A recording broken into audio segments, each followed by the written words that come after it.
Embrace the power of knowledge at Sanskriti University, ranked first in most promising university in engineering and management in India. Visit www.sanskriti.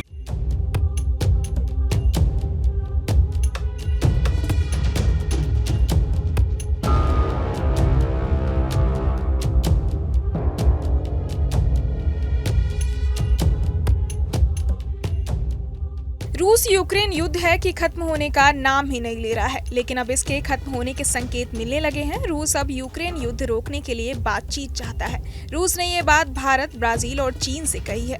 रूस ने बातचीत के लिए कुछ शर्तें रखी हैं। रूस चाहता है कि यूक्रेन नाटो में शामिल ना हो। वो ये चाहता है कि यूक्रेन तटस्थ रहे और वो ये भी चाहता है कि यूक्रेन अपने कुछ इलाकों को रूसी क्षेत्र मान ले। रूस ने बातचीत की ये पेशकश अपने रणनीतिक साझेदारों भारत, ब्राजील और चीन के साथ साझा की है। रूस का कहना है कि अगर यूक्रेन इन शर्तों को मान लेता है तो वो बातचीत के लिए तैयार है। अब बात करें कि रूस ने बातचीत के लिए क्या क्या शर्तें रखी, तो आपको बता दें कि पहली शर्त है यूक्रेन भविष्य में तटस्थ, गुटनिरपेक्ष और परमाणु हथियारों से मुक्त देश रहे। दूसरी शर्त ये है कि यूक्रेन अपने यहाँ से सेना हटा ले। तीसरी शर्त ये है कि यूक्रेन लुहांस्क, दोनेत्स्क, खेरसॉन और जापोरिजिया को रूसी क्षेत्र के रूप में मान्यता दे। चौथी शर्त ये है कि क्रीमिया और सेवस्तोपोल की स्थिति को अंतरराष्ट्रीय संधियों में मान्यता दी जाए। पांचवी और आखिरी शर्त ये है कि रूस पर लगे सभी पश्चिमी प्रतिबंध हटा लिए जाएं।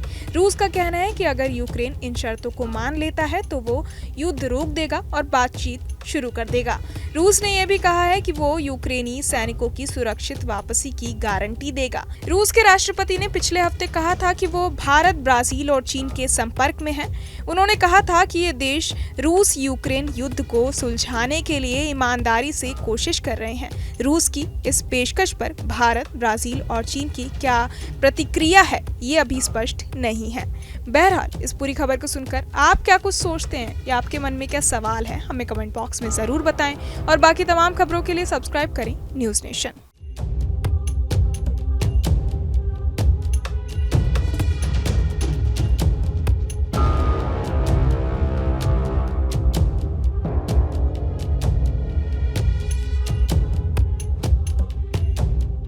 Embrace the power of knowledge at Sanskriti University, ranked first in most promising university in engineering and management in India. Visit www.sanskriti.